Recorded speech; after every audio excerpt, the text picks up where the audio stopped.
Hi friends, Tina did it here and welcome back to my channel. Today I have a pretty simple but cute DIY for you. It's this rustic nautical wall decor using all Dollar Tree items. This definitely cost me less than $4 to make, so if you want to see how I made this, keep on watching.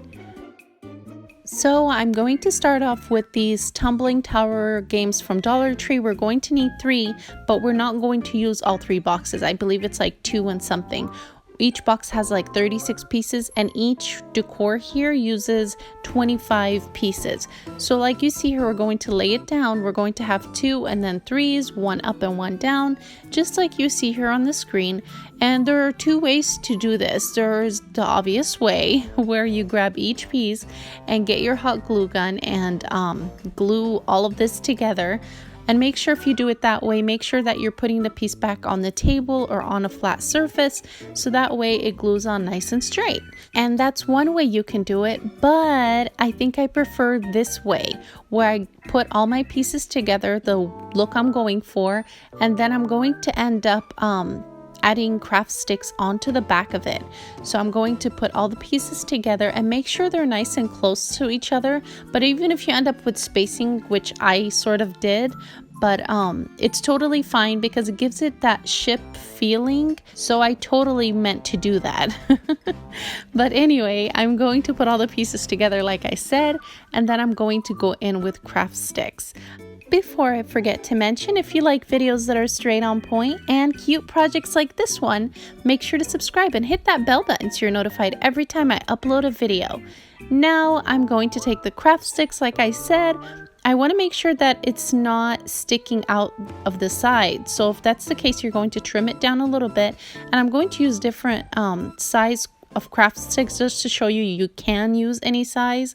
But yeah, so I just happen to have a big one here. I'm just going to throw that in there. So technically you could use any sticks for this or any craft sticks.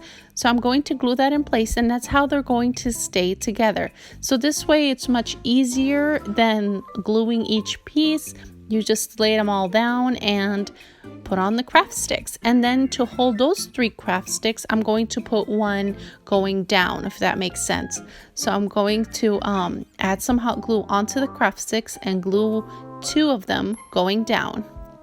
I actually prefer this way because 1, it's easier, 2, because the craft sticks on the back actually have this off of the wall a little bit, so it's not sticking to the wall, it's a bit elevated. So I actually prefer this way better, but I wanted to show you both ways and you'll actually see the comparison in the end of the video. Now I'm going to flip it over and I'm going to paint it with this Apple Barrel Snow White paint. I'm going to give it 2 coats, so that's 1 coat, let it dry, and then give it a 2nd coat and let that dry. While those are drying, I'm going to go in with the wood cutouts from Dollar Tree. They come 6 in a pack. This is a great deal, by the way. I'm going to go in with the anchor, the boat, and a ship wheel. And I'm going to paint all of them. This part is optional. You don't have to paint it. You can leave it as is if you'd like. But as for me, I'm going to go in with this pale blue and I'm going to paint all of them.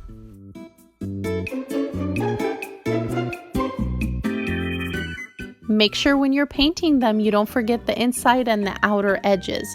Now I'm just basically finishing up my last one. I'm showing you how I'm going to glue the pieces together.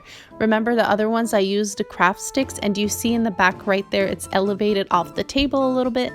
So it's perfect, that's the way I like it. But I'm still showing you the other way where you can just glue the pieces together.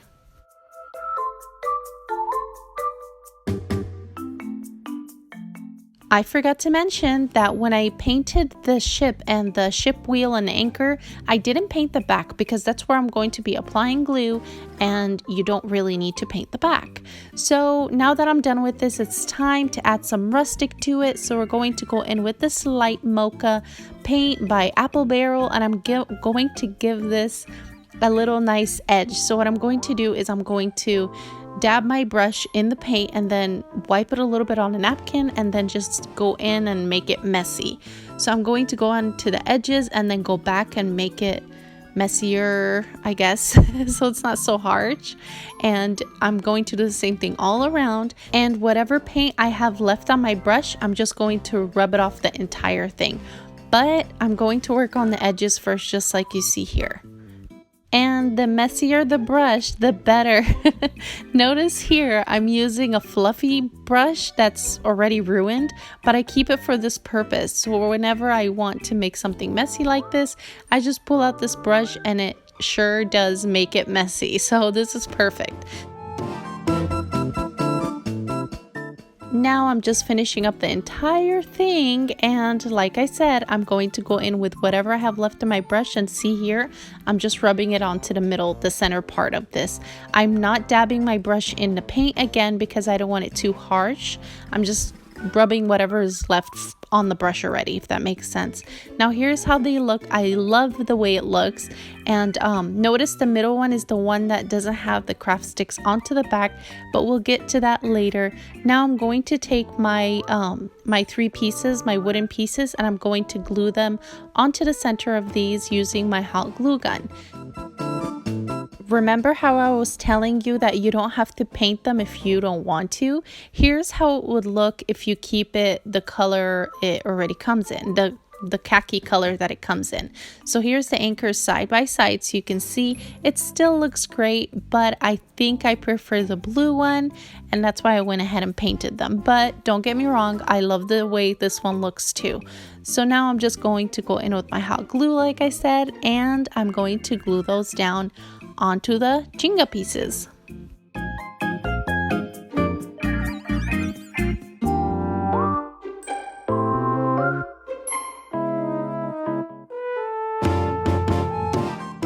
If you haven't noticed yet, you can actually place these in each other like a puzzle. But if you're going to do it that way and you like that look better, make sure you place them in each other before painting them, because now that I have paint on them, they don't necessarily fit in each other. So if you do want to stick them together, make sure to do that before painting them. I think this project actually turned out pretty cute, and you can use stickers on these and write something under each one, like wash or flush or bubbles, you know, for the bathroom. So you can use that. You can hang this in the bathroom, but here I'm just basically trying to work with whatever I have on hand. That's why I ended up using the Jenga pieces to make this, and I like how it looks because it's small instead of one big wooden piece like I mentioned before. So it turned out pretty cute. Now I'm going to go in with the twine, and there's one way to do this. If you're going to hang them like that, just connect twine on the side, glue twine onto the side and connect them together. But for me, I'm going to have them split apart. So it depends really on your wall space. If you have a long wall space, then you could hang them over each other that way and just make one piece of twine up on top. But for me, I'm going to cut 3 pieces of twine, glue it onto the sides of each one, because I will be hanging them separately. And most of you know I like to change my decoration in my house very often, so I don't like to use nails and stuff to hang any of my decoration, but instead I like to use push pins. So this technique is really renter friendly. I'm just going to hot glue the push pin onto a seashell just to add an extra touch to it, and then I'm just going to basically hang my twine onto the push pin. And here's how it looks in my kitchen. Do you guys remember this centerpiece that I've made? It's on my window, and here's how it looks right above my window. So this is definitely an additional, and it's only cost less than $4 to make. But do you notice here the ship and the anchor, they have the craft sticks onto the back, so they're elevated off the wall a little bit, while the middle one, the ship wheel, is like stuck onto the wall. So I do recommend doing the craft stick. It's a little extra step, but trust me, it goes a long way. I love the way these turned out. Very inexpensive and a great addition to your beach decor. And you all know that I'm trying to get my kitchen all beach decorated, but without spending too much. So if you like this video, make sure to give it a big thumbs up and subscribe for more fun DIYs, and make sure to share with your friends. Thank you all for watching. Stay safe. See you all next time. Bye.